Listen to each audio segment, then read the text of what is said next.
And Taylor, I mean, this definitely is the worst kind of bullying. It's physical bullying, it's emotional bullying, and to me, kids that go through this, it's just an absolute invitation to create severe depression and anxiety because you're constantly put down, and to be insulted like that, or to be humiliated, put in a cage, and that you know that video is shared all over. It's just the absolute worst kind of bullying that some of these students have gone through. For sure, and I would say no physical bullying is separate from emotional, because anytime someone bullies you physically, you take it in emotionally. So these kids, whether or not they have physical scars, they're never going to forget this, because it is demeaning. It brings you to your lowest point, and it's not to be built back up. It just breaks you down. And if I saw my brothers standing over me, taking pictures, like, pictures immortalize it. They're forever out there now. Like, to do it behind closed doors is terrible, but that's one thing. To now make it publicly known that you guys are doing this, that's to literally put your brothers out there on the chopping block and take the first swing. So these kids just, I don't think they were thinking it straight through. And when you pledge and haze like that, it becomes a tradition. So it's not going to stop. People now have this notion, it happened to me, so I have to do it to you. You know, and sadly, throughout the years, so many college students have died because of severe bullying with chugging alcohol, and it sounds like to me, Zach, that some of these kids could have died. Chugging tremendous amounts of alcohol or milk. I mean, those are things that a body can't really withstand. So the only thing I can say positive out of this whole horror is thank God we didn't lose any students over this, because we very well could have. Yeah, absolutely. A lot of people argue that bringing this to light only shames these kids more, but I think bringing it to light actually helps because it deters kids from accepting this kind of hazing, because they see how embarrassed these few kids are. They're an example for the rest of the country. People at Hofstra have been saying, these kids shouldn't have been put on blast like this. They shouldn't have been shown to the world. But the world doesn't know who they are. The Hofstra community knows who they are. And the Hofstra community will shame them the way that they do over the years. I'm sure it'll blow over at some point.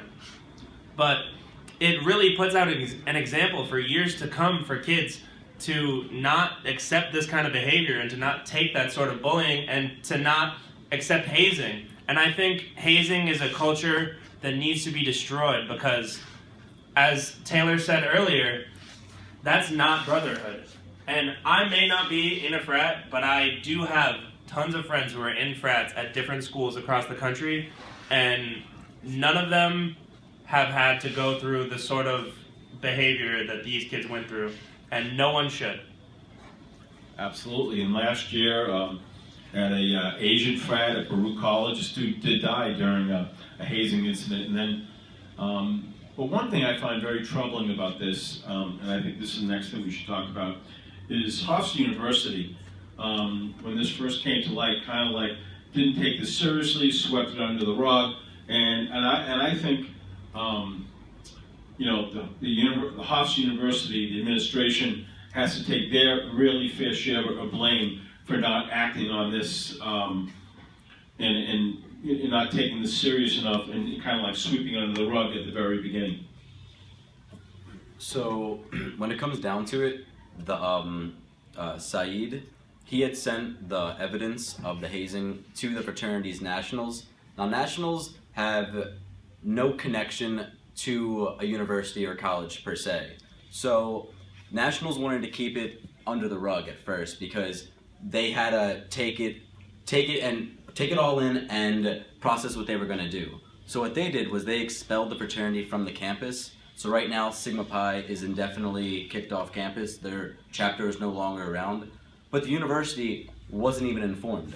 The first time they were informed of this notion was that the chapter was in fact expelled from campus. So the university, until the release date that Michael did, because Michael did some great undercover work, the university didn't know that these kids were subjected to such hazing. They just knew that they did something wrong and that the nationals took care of it. So until this article came to light, Hofstra really wasn't in the position to take any action because they didn't have any solid evidence. Now, people have been getting on Michael's case and Hofstra's case about it, but when it comes down to it, America, you're innocent until you're proven guilty. So without evidence, you can't just go kicking people out of school or bringing up criminal charges against people.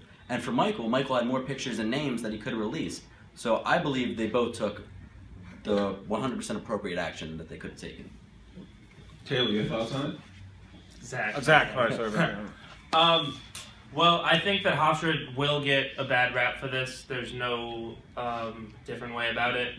I think they should have gone to investigate this sooner. But as Taylor said, you can't arrest someone without evidence. You can't. They're innocent until proven guilty. So people that are trying to blame Hofstra for this really are not thinking about the consequences of what would have happened if Hofstra did in fact do that to these kids. There would have been a lot more backlash a lot sooner. But I do think that the leaders of OSLE, Sarah Diem, should have investigated this much sooner and should have taken action. And I actually feel bad for the rest of Greek Life members, such as Taylor's frat, because this gives the rest of Hofstra Greek Life a bad name, because if one frat is doing it, people assume all the others are doing it. So now Hofstra has to take full action and investigate into all of the frats, all of the sororities, and that has people that are in Greek Life sort of freaking out. Everyone who is in Hofstra Greek Life has canceled all their events. They're not wearing their letters on campus anymore to avoid reporters, because reporters have been showing up to our school trying to interview Greek Life members of how they feel about it. So it's really affected everyone on the campus, and in all of my classes it's been brought up. I've actually gotten into arguments with certain kids that I would never argue with before about, for me, sticking up for Michael and them sticking up for the Sigma Pi students, the former Sigma Pi students. And I think that as a whole, it's just a bad situation for everyone to be in. The only person who probably makes it out on top is Michael, who gets his news out everywhere. Everyone's impressed with his story, and he's probably going to find himself a nice job after this. But in the meantime, he's come under a lot of criticism, and a lot of people are angry that he's reporting this. And from what you tell me, he's going to continue reporting on this. But and I give him credit that even though he himself has taken a great backlash, and people are angry at him, he's resolute in doing his job and in putting out more evidence. Yeah, well, he knows that he has a solid base of friends who are going to be with him regardless of what he releases. And being a journalist, let's be honest, if you're a journalist, not everyone's going to like you. You're reporting on facts, and you're reporting on what's happening. And if you're a likable journalist, you're probably not doing a great job. And you know what? A lot of times people, they don't want to hear something, so instead of being angry at the fraternity for doing the wrong thing, they are angry at the person reporting it, which is so twisted, but that's the way it works sometimes in our society.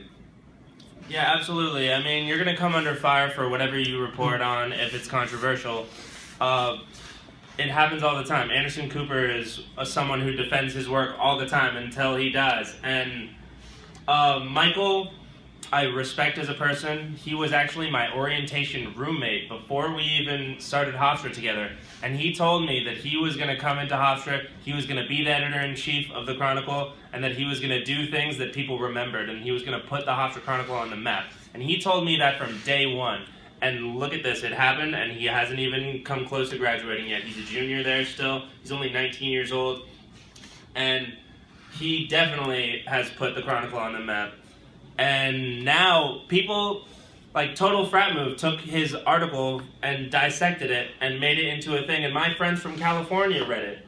So they read Michael's work and had no idea it was him. And I was telling them, look, this is my friend's work. And they were like, oh my God, I saw that. So he's doing an amazing job with what he's doing. Besides this, he's never had issues with anyone on campus. He's an RA, he's a A student, he's a just overall upright, bright person that people should respect, even though he may be calling out your friends. He may be putting your friends in an awkward position but that's his job, and people need to understand that. And I get the impression, this is already a news day, it's probably going to be covered in a lot more publications.